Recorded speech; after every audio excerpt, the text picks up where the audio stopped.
কিভাবে বুঝবেন আল্লাহ আপনার উপর রাগান্বিত কিনা?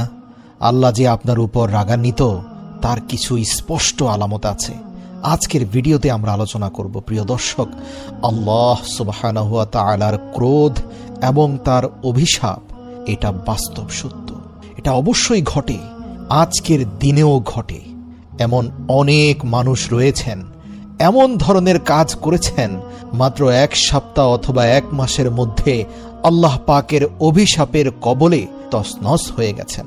প্রিয় দর্শক, আমরা যেমন জানি তিনি রহমান রাহিম, পরম করুণাময়, অত্যন্ত দয়ালু, কিন্তু কখনো কখনো আমরা মানুষেরা এমন কিছু কাজ করি আল্লাহ সুবহানাহু ওয়া তাআলা প্রচণ্ড রাগান্বিত হয়ে যান। মনে রাখবেন, পৃথিবীর বুকে এমন কিছু কাজ আছে যেগুলো করলে অল্প কিছুদিনের মধ্যেই আল্লাহ পাকের লানত আপনার উপর বর্ষিত হতে পারে। আল্লাহর ক্রোধ, তার অভিশাপ এবং তার শাস্তি তখন আমাদের জন্য অবধারিত হয়ে যায়। কোরআনে আল্লাহ তাআলা আমাদেরকে এবং সমগ্র মানব জাতিকে উদ্দেশ্য করে তার ক্রোধ ও রাগ সম্পর্কে কিছু স্পষ্ট কথা বলেছেন। আল্লাহ তাআলা আমাদেরকে ওই সকল কাজের বিষয়ে ধারণা স্পষ্ট করতে চেয়েছেন যে সকল কাজের কারণে আল্লাহ তাআলা আমাদের উপর রাগান্বিত হন। আমাদের অবশ্যই নিশ্চিত করতে হবে যে আমরা এই ধরনের কাজের ধারে কাছেও যাব না, জড়িত হওয়া তো দূরের কথা।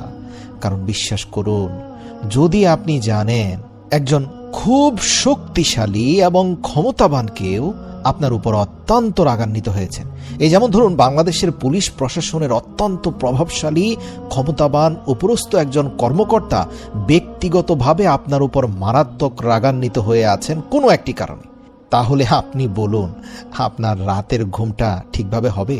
কখনোই হবে না। কারণ আপনি অনুধাবন করতে পারছেন এমন একজন আপনার উপর রাগান্বিত হয়ে আছেন যিনি চাইলে আপনাকে মুহূর্তেই অনেক বড় ক্ষতি করে দিতে পারেন। তার ক্ষমতা অনেক বেশি।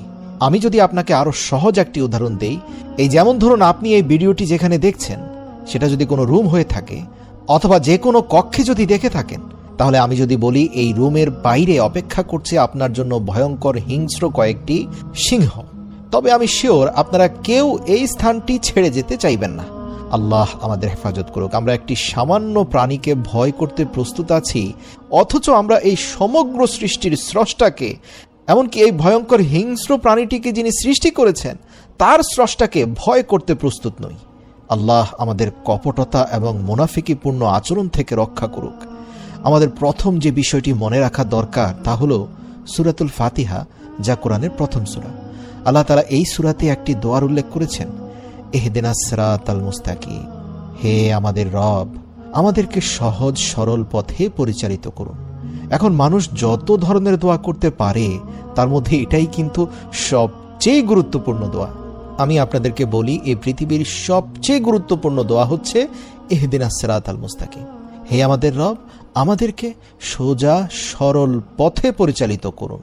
যেটা আপনার দৃষ্টিতে সোজা সরল সেটাতেই পরিচালিত করুন।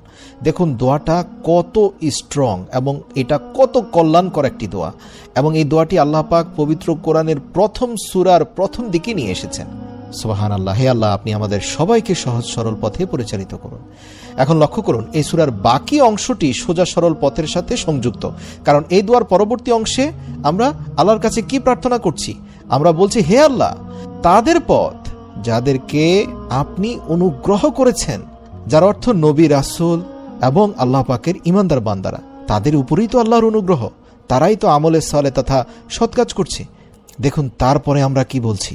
আমরা বলছি, হে আল্লাহ, আমাদেরকে তাদের থেকে রক্ষা করুন যারা আপনার ক্রোধ অর্জন করেছে, যারা আপনার রাগ এবং ক্রোধের শিকার হয়েছে, সেই সকল পথভ্রষ্টদের পথ থেকে আপনি আমাদেরকে রক্ষা করুন। অতএব প্রিয় দর্শক, আপনি দেখুন সরল পথের কথা আল্লাহর কাছে চাওয়ার পরপরই আমরা কিন্তু আল্লাহ পাকের ক্রোধের হাত থেকে রক্ষা পেতে চাই। তার মানে আল্লাহ পাক স্পষ্টভাবে আমাদেরকে বুঝিয়ে দিচ্ছেন আল্লাহ দয়ার পাশাপাশি ক্রোধান্বিত হন, আর আল্লাহর ক্রোধের পরিণতি কেমন হতে পারে তা নিশ্চয়ই আপনাদেরকে ব্যাখ্যা করার প্রয়োজন নেই। প্রিয় দর্শক, আমরা সবাই এই সূরাটি শেষ হওয়ার পরে উচ্চস্বরে আমিন বলি অথবা নিম্ন স্বরে বলি, যেভাবেই বলি আমরা আসলে চাই আল্লাহ যেন আমাদের এই দোয়া কবুল করে। আমরা আল্লাহর কাছে প্রার্থনা করি তিনি যেন আমাদের এই সূরা ফাতিহার দোয়াটি কবুল করেন। অতএব আমরা এখানে দেখতে পাচ্ছি আল্লাহ তাআলা রাগান্বিত হন এবং আমরা কখনো কখনো এমন কাজে লিপ্ত হতে পারি যা আল্লাহকে প্রচণ্ড রাগান্বিত করে। আমরা আল্লাহ পাকের অভিশাপের বশবর্তী হয়ে তছনছ হয়ে যেতে পারি। তবে এখানে রাগ বলতে আল্লাহ তাআলা এমন এক জাতিকে বুঝিয়েছেন যারা আহলে কিতাব ছিল, যাদের কিতাবে আল্লাহর রাসূল সাল্লাল্লাহু আলাইহি সাল্লামের আসার ব্যাপারে স্পষ্ট নির্দেশনা ছিল, কিন্তু যখনই আল্লাহর নবী আরব্য সমাজে আসলেন তখন তারা জেনে শুনে এই সত্যকে অস্বীকার করল। এর ফলে তারা আল্লাহ পাকের নিকট অভিশপ্ত হয়ে গেল।